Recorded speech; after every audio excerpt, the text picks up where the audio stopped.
You know how quickly things move online right now? Totally. It's just crazy. Totally. Blink and you miss it. Yeah, it's like 1 minute, the little miss memes are everywhere. Bleh. Then you can't scroll without seeing "My money don't jiggle jiggle," and who could forget well, let's just call it the memorable slap from 2022. Feels like a lifetime ago already. Right.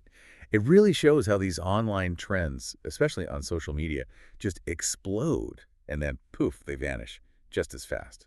And it seems like the cycles are speeding up too. Things don't just emerge fast, they fade incredibly quickly now. The whole online platform dynamic really drives that. Exactly. And well, that's what we're diving into today, trying to understand this rise and fall of online trends. We're really focusing on social media, what it means for, us navigating this space and for brands trying to connect. Yeah, it's a tough balancing act for them. Totally. We've got some really interesting sources that look at how these trends work, especially on places like TikTok. And we even have a pretty recent real-world example of a big platform disruption and like the chaos that followed. Which really brings up the basic question, doesn't it? What actually makes something go viral? What are the core ingredients? Okay, so according to this Forbes article we look at, it kind of boils down to two main things that drive virality: Hmm. emotional connection and what they call prolonged engagement. Emotional connection, right. That makes sense. Yeah, think about it, those memes, those videos that really take off. They almost always make you feel something, right? Yeah. Laughter, surprise, maybe you're intrigued, or, yeah, sometimes even annoyed. That initial spark, the thing that makes you stop scrolling and actually react. Exactly. That's the hook. Yeah. And then the social media algorithms jump in. It's like the more you interact, Yeah. you like it, you comment, you share, the more the platform goes, oh, they like this, and shows you more of it and shows it to other people like you. Right. That's the prolonged engagement part, feeding the fire. Totally. Remember doubloons on TikTok? That whole made-up pirate currency thing with cats? Oh, yeah, that was wild. The more you watched those videos, the more you saw. It created this whole little like online world just out of engagement. It's interesting how those algorithms can create these really specific content bubbles, almost like tiny subcultures within the platform itself. Yeah, maybe with doubloons it was. Like collective imagination or something. Hmm. Playful escapism. Yeah. It kept people coming back. Could be a shared experience, definitely. And that is when brands start paying attention, right? They see Sure. the trend, they see the huge engagement numbers, and they think, okay, we need in on this. Understandably so. The Forbes piece mentions brands are keen because, well, potential visibility, building relationships with audiences. But it's not just about jumping on the trend, is it? There's more to it. No, Yeah. absolutely not. That's often where they stumble. It's not just copying the format. It's really getting the vibe, the underlying feeling, and finding a genuine way to connect. So like authenticity. Exactly. Brands need to ask, why is this trend resonating? Does it actually align with our values, or does it feel forced? And are we adding something or just trying to cash in? That makes a lot of sense. You can't just slap your logo on the latest meme. Yeah. You need to see the bigger picture, how participating thoughtfully can actually build trust. Right. And the source really hammered home that speed is just critical for brands. Oh, absolutely. The window can be incredibly short. Yeah, like if a brand gets bogged down in approvals and meetings by the time they finally post something, Too late. yeah, the moment's passed. It feels dated, kind of awkward. And apparently for Gen Z especially, that's just a huge turnoff. They can spot that trying too hard thing instantly. They're very savvy online, for sure. Which actually brings us to how these trends even start. They don't just appear out of nowhere. Nope. The Forbes article points out they often start small in these niche online communities. Places like Twitter, Reddit, YouTube, and, well, now massively on TikTok. Like little inside jokes first. Yeah, exactly. Shared references that maybe only a few people get initially. But then, if the conditions are right, they just kind of bubble up into the mainstream. That's like a localized thing going global, almost. And the corn kid meme is just the perfect example. Remember that kid? Oh, the enthusiasm. Loved corn. So much. Mm. And it just blew up seemingly overnight because of that catchy song remix on TikTok. It was so pure, so unexpected. It really resonated, didn't it? The speed of that one was really something. From basically unknown to everywhere in days. Shows you the power of those algorithms when something hits just right emotionally. But then came the brands. Uh-oh. Yeah, like Chipotle had the kid recreate the interview for their ads, and it just felt off. The Forbes piece really nailed it. It lost all that genuine charm. It wasn't authentic anymore. It became what the kids call cringe. Totally cringe. It went from this sweet organic moment to just feeling like a calculated ad. It's almost like a warning, Hmm. Some things are just too pure for marketing. A cautionary tale, definitely. Don't break the magic. And it didn't stop there. By the time he showed up months later in the Macy's Thanksgiving Day Parade, the whole thing was just over, Hmm. dead. It really shows how brands sometimes just don't get the audience's relationship with these things. They're not just ads waiting to happen. They're shared cultural moments, and they have a shelf life. Right. It highlights that tightrope brands have to walk, go too early, maybe no one sees it, wait too long. You're irrelevant. Or worse, you look like you're completely out of touch, like showing up to the party after everyone's gone home. That's where this idea of trend jacking comes in. When brands try to jump on a trend right as it's peaking to grab some of that attention. Riding the wave. Yeah. But the hard part, as Forbes notes, is knowing when that peak is. It could be weeks, it could be like a day. Super tricky. And this creates that constant FOMO, right? Fear of missing out. Hmm. Keeps people glued to their phones, always looking for the next big thing. It's definitely a gamble for brands. Get the timing wrong, and you don't just look irrelevant, you can actually annoy the people you're trying to reach. Like with Corn Kid. Yeah.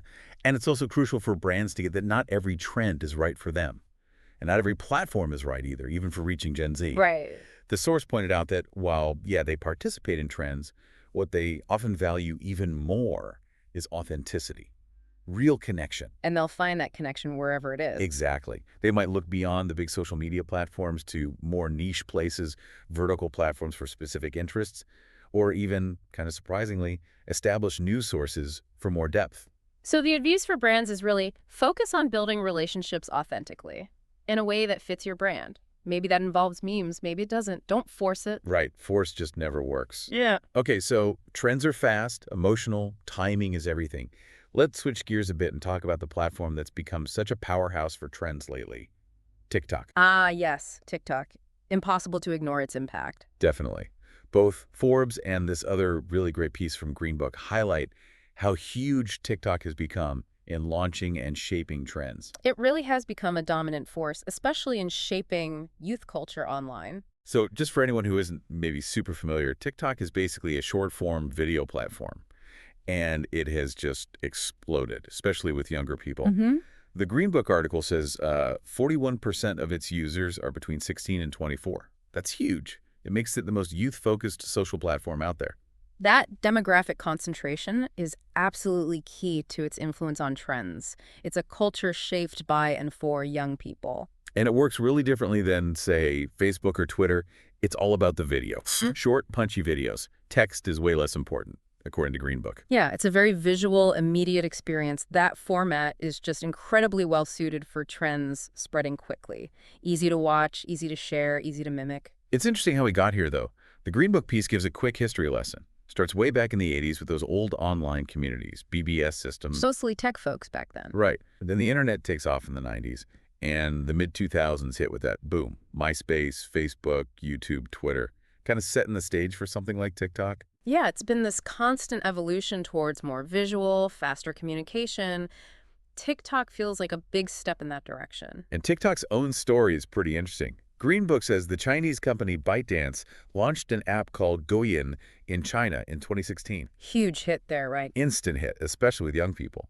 So they launched the international version, TikTok, in 2017, and then they made a really smart move merging with Musical.ly. Musical.ly, that already had a big user base, especially in the US, doing those lip sync videos. Exactly. So that merger basically gave TikTok a ready-made audience and accelerated its global growth like crazy. Smart move. Combining the tech with an existing community. And the growth since, just astronomical. Green Book notes it went from like 55 million users in 2018 to a billion by summer 2021. A billion. Wow. And almost 1.5 billion in 2022. Plus, the revenue, $9.4 billion in 2022. It's undeniably disrupted the whole social media game. Those numbers are just staggering. Really shows its rapid climb in economic clout. It's a major force now. Now, it hasn't all been easy, obviously. The Green Book article mentions the government scrutiny, bans in places like Pakistan and India. And the ongoing debates in the U.S. about security concerns. Right. Though it's worth saying, when that Green Book piece came out in June 2023, there weren't any major U.S. bans actually in place then. Yeah, the whole regulatory situation is complex.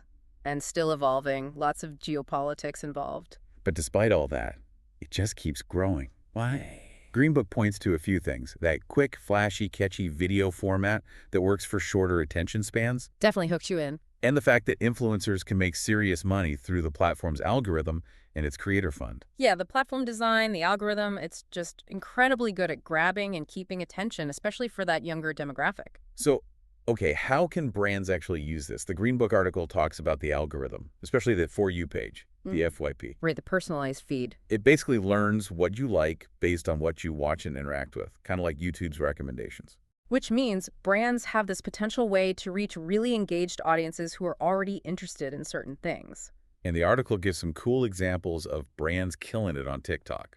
Like Dunkin', they partnered with Charlie D'Amelio. Huge star on there. And Green Book says it led to a 57% jump in app downloads and a 20% boost in cold brew sales. Wow, that's significant impact. Then there's Chipotle doing well with dance challenges and showing employees behind the scenes, and Crocs using creators doing dances in their shoes. But those examples really show you need to play by TikTok's rules, right? Adapt to the native style, work with creators. Totally. The key seems to be embracing that authentic kind of DIY feel.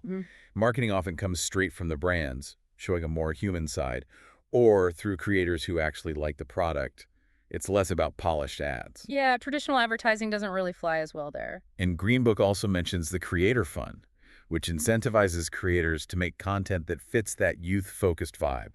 So authenticity, understanding the culture, understanding the audience, that seems crucial for brands on TikTok. Okay, now this leads us to a really fascinating real-world situation. It shows just how fragile platform dominance can be and how outside events can totally scramble online behavior. Ah, the disruption example. Yeah, we looked at this Cloudflare article documenting what happened when that U.S. ban on TikTok actually went into effect for a bit, Yeah. even though it didn't last long. A real-time stress test of the system, almost. It really makes you think, doesn't it? If this can happen with entertainment apps, what about where we get news? Could we see similar sudden shifts there if platforms get disrupted? It's a compelling question. This event definitely gives us a window into how quickly things can change. So the Cloudflare article lays out the context. The U.S. ban was part of that Protecting Americans from Foreign Adversary-Controlled Applications Act. Got signed into law, upheld by the Supreme Court, and then the ban kicked in on January 19th, 2025. Right, the legal and political background is key here. And the effect was immediate, huge. Cloudflare's data from their 1.1 DNS resolver, which lots of people use, Yeah, it gives a good view of traffic.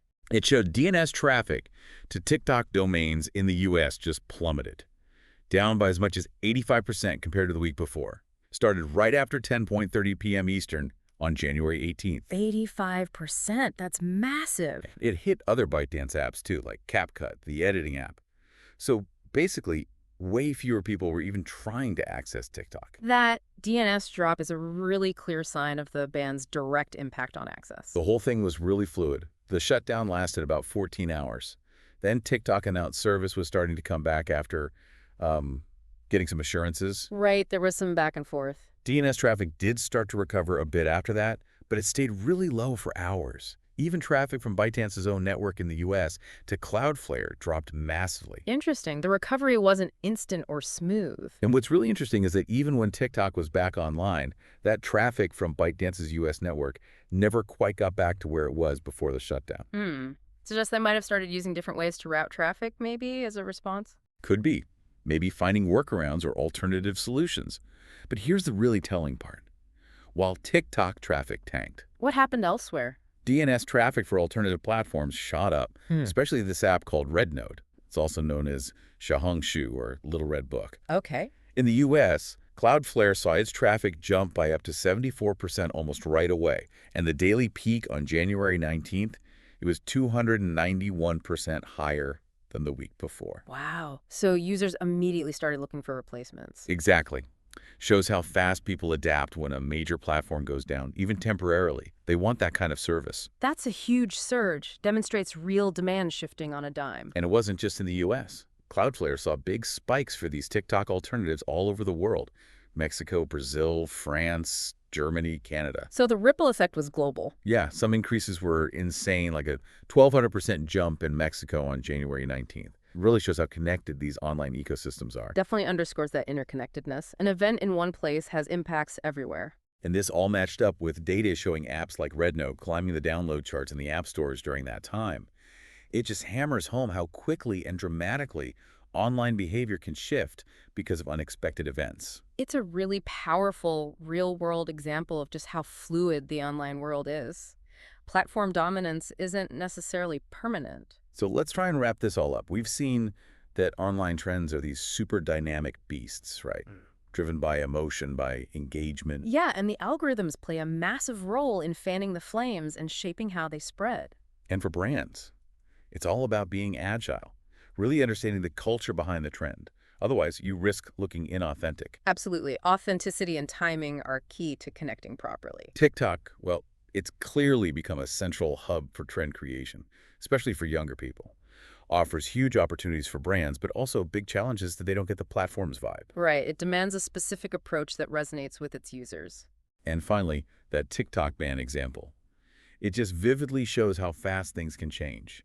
User habits, platform popularity, it can all shift dramatically because of external events. Yeah, the ground can shift under our feet really quickly online. Nothing is set in stone. Which kind of leaves us with a final thought.